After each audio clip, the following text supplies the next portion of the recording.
Bonjour et bienvenue dans l'entretien sur France 24. Sa parole est rare. À 46 ans, il est certainement depuis une vingtaine d'années l'un des principaux acteurs de la vie politique particulièrement tourmentée de la Côte d'Ivoire. Tour à tour, chef des rebelles des forces nouvelles, ministre, premier ministre, il est depuis mars 2012 le président de l'Assemblée nationale de Côte d'Ivoire. Mais pour combien de temps encore, au regard des tensions qu'il oppose désormais au président Alassane Dramane Ouattara et à son parti, le RDR? Sera-t-il candidat à la présidentielle de 2020? Maintenant que le chef de l'État ivoirien parle de passer la main à une nouvelle génération. Guillaume Kigbafori Soro est notre invité aujourd'hui. Bonjour, monsieur Guillaume Soro. Bonjour, monsieur Foka. Alors, une rumeur persistante veut qu'on vous débarque dans quelques semaines ou dans quelques jours de la présidence de l'Assemblée nationale. C'est vrai? Vous parlez de rumeurs, je l'apprends en même temps que vous, mais je pense que la relation excellente que j'ai avec le président de la République, son Excellence M. Alassane Ouattara, me porte à croire que ce n'est qu'une rumeur. Monsieur Soro, on va parler franc, très franc. Oui. Vous savez très bien que la relation n'est pas si excellente que cela. Vous êtes à Paris, vous arrivez du Canada, on vient de faire un congrès du RHDP unifié, le parti qui doit permettre d'aller aux élections. Vous n'y êtes pas. Oui. Et avant que vous ne partiez, on parlait déjà de la tension entre vous et le président. Alors, qu'en est-il exactement? Non, soyons francs, honnêtes, je vous dirai les choses très clairement. Je dis que la relation entre le président de la République et le président de l'Assemblée nationale, mais la relation entre M. Ouattara et Guillaume Soro résiste aux intempéries, n'est-ce pas, d'entourage quelquefois excessif. De qui? De qui en particulier? D'entourage, de deux entourages quelquefois excessifs. Et j'en subis très souvent le courroux. Mais je peux dire qu'au-delà de nos entourages, notre relation demeure solide et excellente. C'est un langage politique. On ne peut pas faire le parti unifié que demande le président de la République. Vous êtes absent. Pourquoi vous quittez le pays avant ce congrès? Monsieur Foka, vous savez bien que j'étais en mission officielle au Canada. Ce n'est pas une mission mais vous que j'ai inventée. Mais vous saviez qu'il y avait ce congrès. Vous saviez bien qu'il y avait ce congrès. Non, ce n'était pas un congrès, c'était une assemblée générale constitutive. Bien sûr qu'il y aura d'autres réunions, il y aura des congrès, il y aura le congrès constitutif. Mais pour l'heure, ce n'était que l'assemblée générale des membres fondateurs. Ceci dit, il faut que je précise que ma mission au Canada était fixée depuis 1 an à l'avance. Et j'ai tenu le président de la République informé. Donc vous n'étiez pas au courant que se préparait cette Assemblée générale? Je savais bien qu'il y aurait donc des décisions importantes que le président envisageait de prendre. D'ailleurs, pour vous donner plus d'informations, le président m'avait reçu avant mon voyage. Absolument. Mais à l'époque, il était question de la dissolution au nom du gouvernement. Donc c'est quand j'étais en mission, certainement, que la date de l'Assemblée générale a été fixée. Alors on sait que vous êtes opposé au parti unifié, au RHDP unifié. Mais je ne suis pas du tout opposé au RHDP. Donc vous êtes RHDP? Alors laissez-moi exprimer ma pensée. La question donc de transformer l'alliance politique du RHDP en parti unifié a été longtemps évoquée. Ma position est publique et connue par tous les Ivoiriens, d'autant plus que c'est à la rentrée solennelle de la session de l'Assemblée nationale que j'ai fait la déclaration que voici.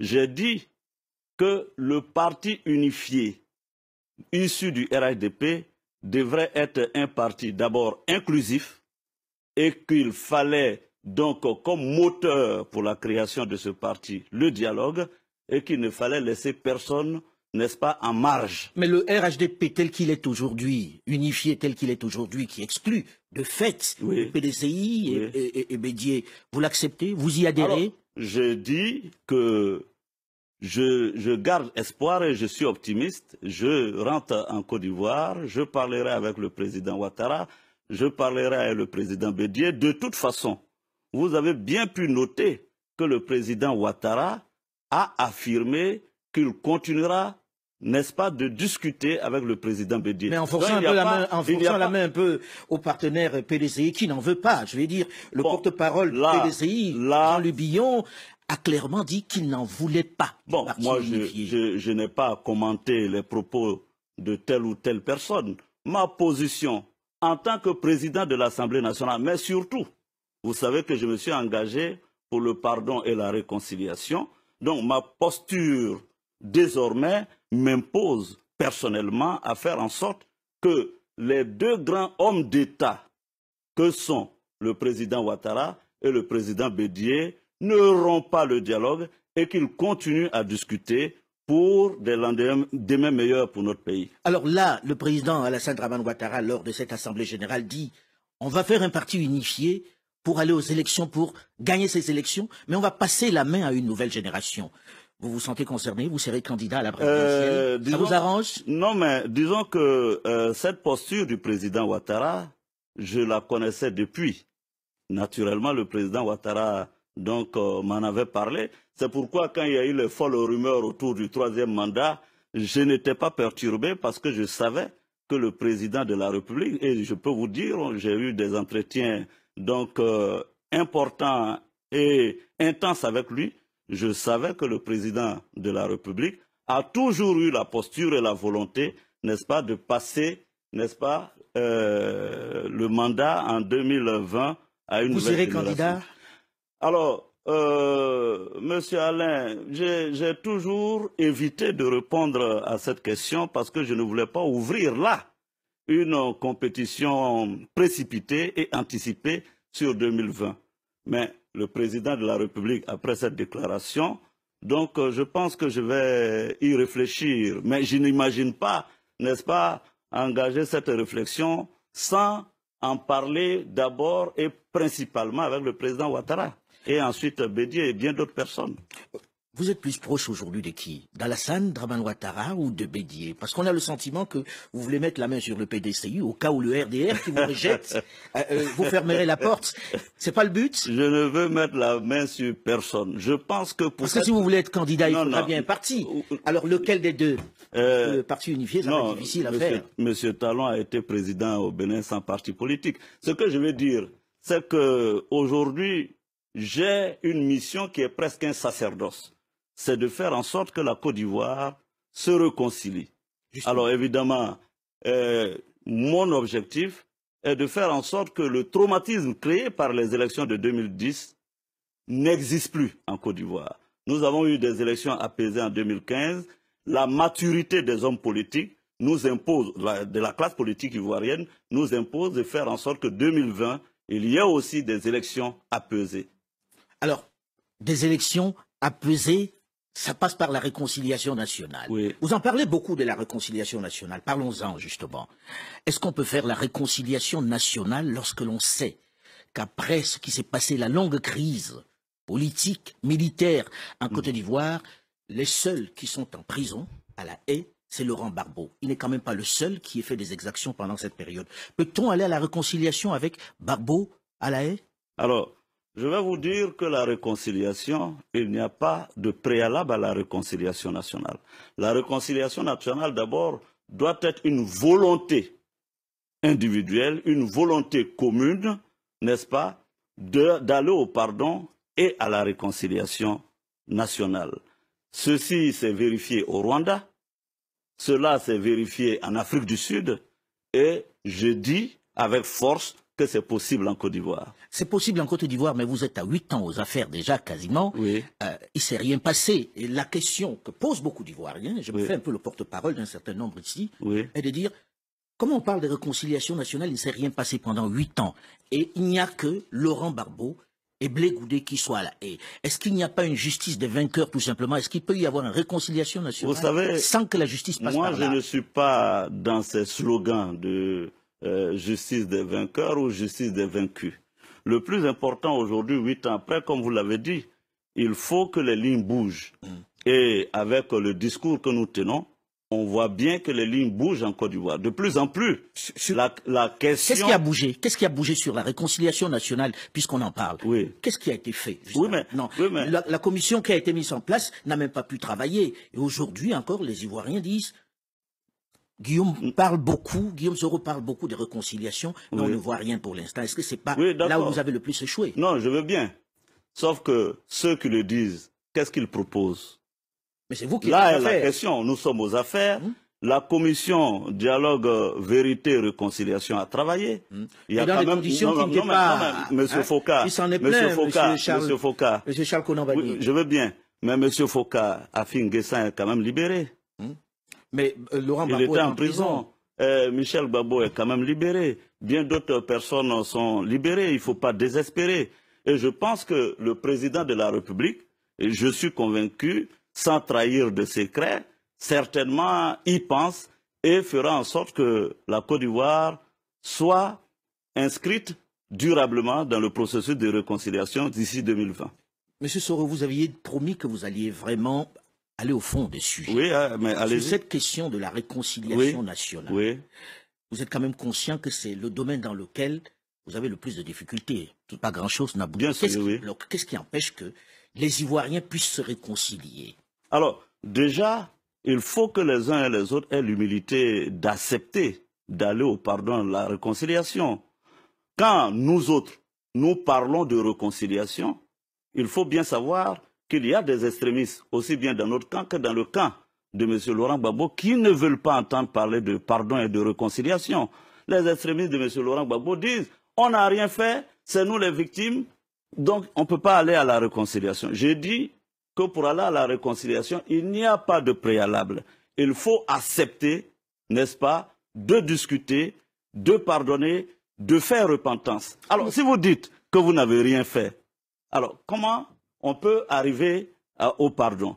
C'est pourquoi je dis que, et moi je l'ai assumé, j'ai même fait une déclaration publique pour dire que je souhaitais que les prisonniers politiques soient libérés. Comme ça, on peut trouver plusieurs mécanismes. Au Rwanda, c'était la justice transitionnelle. Comme on appelle en Afrique du Sud, c'était un autre processus. Donc, il faut qu'on accepte. Mais pour qu'on y arrive, il faut que les deux camps vous, dans votre camp, est-ce que vous l'avez accepté? Oui, moi je l'ai accepté. Je l'ai accepté. Et moi-même qui vous parle, vous n'allez quand même pas douter de la sincérité de mon propos sur la réconciliation et le pardon, quand mon propre directeur de protocole est en prison. Justement, j'allais en parler. Justement. Donc, je veux dire que mon discours n'est pas opportuniste parce que j'ai commencé à parler de la réconciliation depuis 2004 et que le premier symbole fort de cette réconciliation a été organisé en 2007, le 29 juin 2007, à Bouaké, avec le président Laurent Gbagbo et 6 autres chefs d'État. Donc, je veux dire, ça ne peut pas être un discours opportuniste. Ça ne peut pas être un discours opportuniste, mais on s'interroge si dans votre camp, il y a une réelle volonté d'aller à la réconciliation. Si même à l'intérieur de votre propre camp, vous vous battez. Là, vous évoquez votre chef de protocole qui avait été arrêté, Soul to Soul. On ne peut pas dire que les gens aient envie de faire la réconciliation si des gens entre eux, ils se font la guerre. Et lorsque l'on parle de la relation avec le président Alassane Dramane Ouattara, on se dit que ça procède de la division qui existe dans votre camp. Ah non, je vous ai dit, avec le président, vous ne me ferez pas dire que je suis donc en opposition avec le président Ouattara. Je vous ai dit que notre relation résiste, n'est-ce pas, aux volontés de certains entourages. Je reconnais. Mais pourquoi on arrête votre chef de protocole? Et pourquoi il a des armes? Oui. Il a des armes. Il n'y a pas quelque chose qui se prépare, si on n'est pas encore dans cet esprit de guerre. Non. Qu'est-ce qui fait qu'il puisse avoir des armes chez lui? Non, on est loin de là. Cette question me consume bien des fois. Mais je me réserve d'entrer dans un certain nombre de détails au regard du fait simplement que cette question est en instruction. Et il faut laisser la justice faire son travail. J'ai été Premier ministre, ministre de la Défense. Je pense qu'il y a des questions qui relèvent du secret d'État que je ne peux pas trahir. Donc la question Soul to Soul est une question de secret d'État? Elle relève en partie du secret d'État. Donc vous ne nous direz pas ce qui s'est réellement passé et pourquoi il avait des armes. Vous avez été avec Laurent Gbagbo dans des temps très très anciens, pendant que vous étiez à la FECI, vous vous connaissez bien. Comment expliquer que vous qui parlez de réconciliation, vous n'alliez pas le voir? Alors, et que vous ne réclamiez pas sa libération? Ah non, mais M. Foucault, j'ai déjà publiquement déclaré en Côte d'Ivoire que j'irai voir le président Gbagbo pour lui demander pardon, que j'irai voir le président Ouattara, le président Bédié. C'est une déclaration publique. Maintenant, comme je dis, je souhaite que ceci soit possible. Et vous savez bien que pour aller à la haie et à la CPI, il faut une volonté commune. Qui n'a pas envie de vous voir, c'est lui? Je ne l'ai pas dit. Je dis simplement que de mon côté, j'envisage effectivement la possibilité de rencontrer M. Laurent Gbagbo. C'est un Ivoirien, il est donc à la CPI, mais ça ne dépend pas que de moi.